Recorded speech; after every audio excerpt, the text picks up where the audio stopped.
الحمدللہ رب العالمین والصلاة والسلام علی سید الانبیاء والمرسلین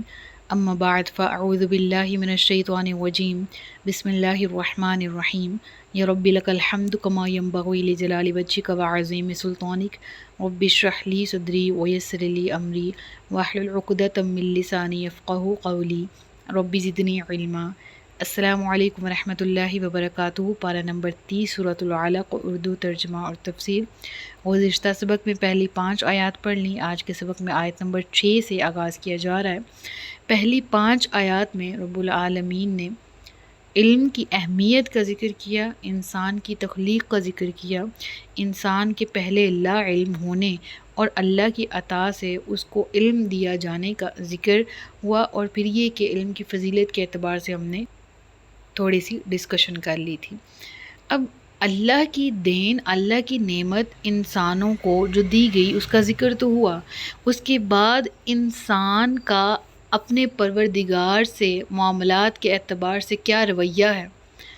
اور انسان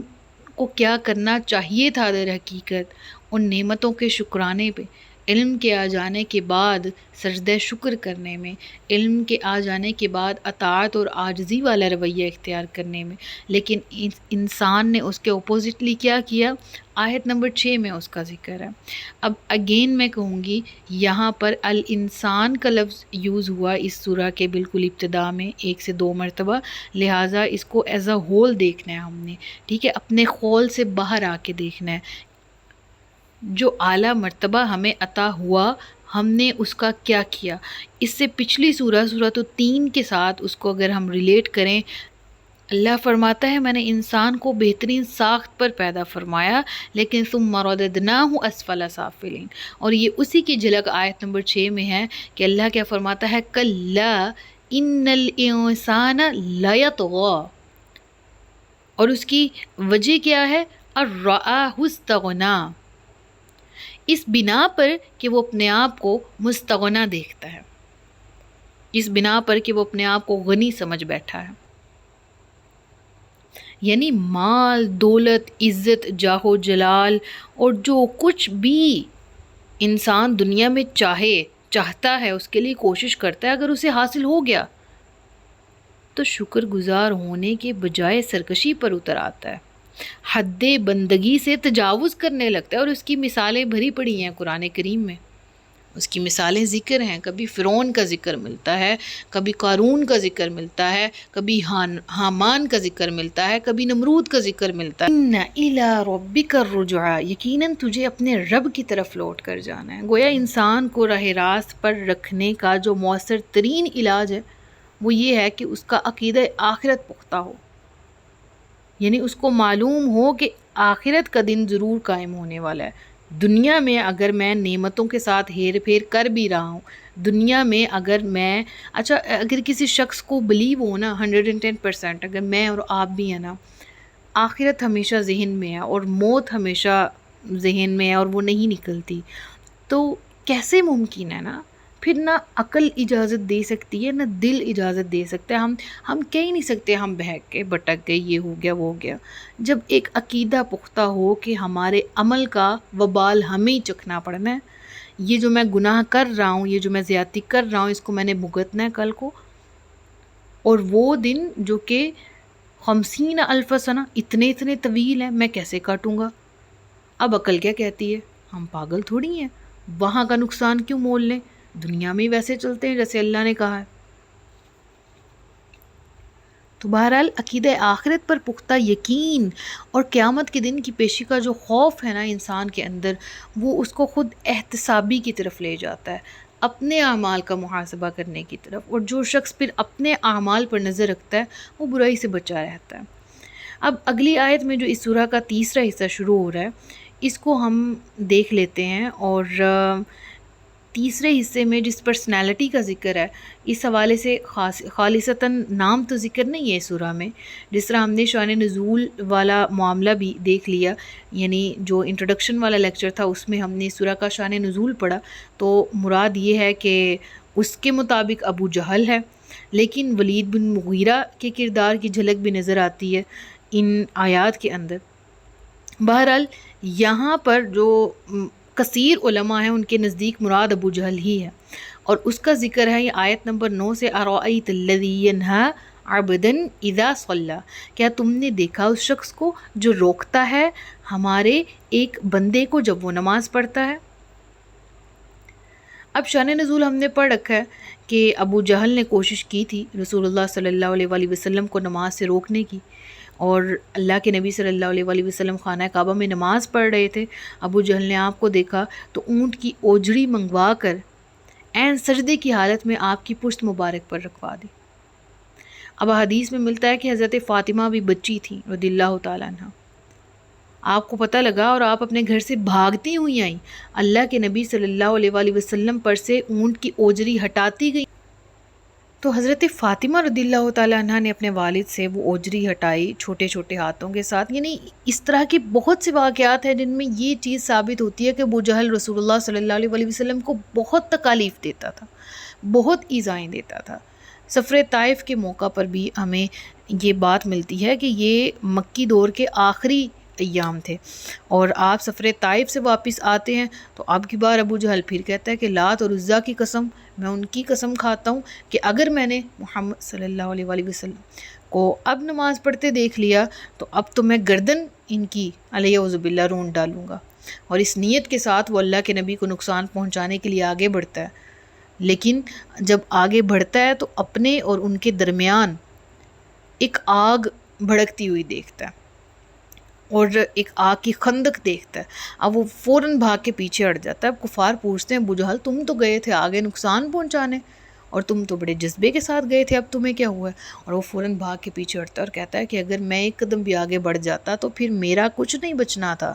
اب اللہ کے نبی صلی اللہ علیہ وآلہ وسلم نے اس واقعے پر کیا کہا کہ اگر وہ ایک قدم بھی آگے بڑھتا مزید تو فرشتوں نے اس کے چیتھڑے اڑا دینے تھے۔ تو لہٰذا اس شان نزول کو ہم نے پہلے بھی ڈسکس کر دیا، اس آیت کی تفسیر میں بھی ہم پڑھ لیتے ہیں کہ اس سے یہ بھی ثابت ہوتا ہے کہ اللہ رب العالمین اس واقعے سے ہم واضح طور پر کہہ سکتے ہیں کہ اپنے حبیب صلی اللہ علیہ وآلہ وسلم کی حفاظت براہ راست خود فرما رہا تھا، اسی لیے اس وقت غیبی مدد کے ذریعے نبی کریم صلی اللہ علیہ وآلہ وسلم کی حفاظت کو یقینی بنایا گیا اور ان کو ابو جہل کی طرف سے پہنچنے والی تکلیف سے محفوظ رکھا گیا۔ اور پھر ذکر ہوتا ہے ارأیت ان کان علی الہدی او امر بالتقوی، کیا تم نے غور کیا اگر وہ شخص ہدایت پر ہوتا یا وہ تقوی کی تعلیم دیتا؟ اچھا، ابو جہل کے حوالے سے اگر ہم ایک حدیث میرے ذہن میں آ رہی ہے اس کا مفہوم میں آپ کے سامنے رکھتی ہوں کہ اللہ کے نبی نے بھی دعا کی تھی کہ عمر بن حشام یا عمر بن خطاب، ان دونوں میں سے اے اللہ کسی ایک کے ذریعے اسلام کو تقویت دے، اور آپ کی دعا حضرت عمر بن خطاب رضی اللہ تعالیٰ عنہ کے حق میں قبول ہوئی تھی۔ اللہ کے نبی صلی اللہ علیہ وآلہ وسلم نے جن دو پرسنالٹیز کا ذکر کیا، عمر بن خطاب رضی اللہ تعالیٰ عنہ، ہماری جان ان پر قربان، ہمیں ان کا تو سمجھ میں بھی آتا ہے اس شخص میں ایسی کیا خوبیاں تھیں کہ اگر یہ ایمان لے آتا تو اس کا بھی درجہ کیا کس لیول کا ہوتا، کیونکہ ابو جہل کے کردار میں بھی بہت سی خوبیاں بہرحال پائی جاتی تھی۔ مال خرچ کرنے میں وہ ہمیشہ آگے آگے تھا، ٹھیک ہے، اس کے علاوہ صاف گو بھی تھا، اور اپنے ایمان نہ لانے کی وجہ بھی اس نے بالکل صاف گوئی سے بیان کی کہ میں محمد صلی اللہ علیہ وآلہ وسلم کو جھوٹا نہیں سمجھتا، لیکن ہمارے خاندان میں چونکہ غربا کو کھانا کھلانے اور حاجیوں کی خدمت کرنے میں ہمیشہ بنو ہاشم کا مقابلہ کیا ہے، اس لیے اب میں محمد صلی اللہ علیہ وآلہ وسلم کی نبوت کی شہادت دے کر اپنے حریف خاندان کی بڑائی تسلیم نہیں کر سکتا، میں نہیں مانتا۔ لہٰذا اس نے اس بیس پر، یعنی کہہ لیں کہ ایک خاندانی تعصب کی بنا پر انکار کیا تھا۔ تو بہرحال اللہ کیا فرما رہا ہے، اگر ایسا ہوتا تو کیا ہی ہوتا، اگر وہ ایمان لے آتا۔ ارأیت ان کذب وتولی الم یعلم بان اللہ یری، کیا تم نے سوچا کہ اس نے جو جھٹلایا ہے اور منہ موڑ لیا ہے، کیا یہ نہیں جانتا کہ اللہ دیکھ رہا ہے؟ یعنی اس سے یہ بات واضح ہوتی ہے کہ انسان کے پاس جتنی بھی لاکھ خوبیاں ہوں، ایمان پاس نہیں ہے تو ہر چیز جو ہے وہ فیل ہے، کہہ سکتے ہیں کہ دنیا میں کسی نہ کسی طرح کام آ سکتی ہیں۔ اور اگین گزشتہ لیکچر والی بات، ما لہم فی الآخرۃ من خلاق ولا حساب، یعنی ابو جہل کے حوالے سے قرآن کریم میں مذمت بیان ہوئی، ولید بن مغیرہ کی سورۃ المدثر میں مذمت بیان ہوئی۔ ولید بن مغیرہ اپنی فصاحت، اپنی بلاغت کے اعتبار سے مکہ میں مشہور ترین شخص تھا، اور اگر وہ اسی ذہانت، اسی فصاحت کو اسلام قبول کر کے پازیٹیو پرپز میں یوز کرتا تو کیا اس کی یوں مذمت بیان ہوتی رہتی؟ دنیا تک کے لیے وہ اس پر لعنت برستی رہی۔ پھر ابو لہب کا ذکر ہم پڑھ رہے ہیں، اس طرح کفار کا ذکر تو ہمیں ملتا ہے۔ تو بہرحال انکار کرنے والوں کے ساتھ کیا سلوک ہوتا ہے، پھر کیا انجام ہوگا ان کا قیامت کے دن؟ کلا لئن لم ینتہی، ہرگز نہیں، اگر یہ باز نہ آیا،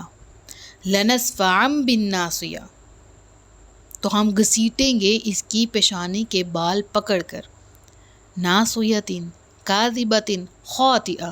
وہ پیشانی جو خطا کار ہے، جھوٹی ہے، فلیدع نادیہ، تو وہ بلا لے اپنی مجلس کے لوگوں کو، سندع الزبانیہ، ہم بھی بلائیں گے جہنم کے فرشتوں کو، کلا، کوئی بات نہیں، لا تطیعہ واسجد واقترب، اے نبی صلی اللہ علیہ وآلہ وسلم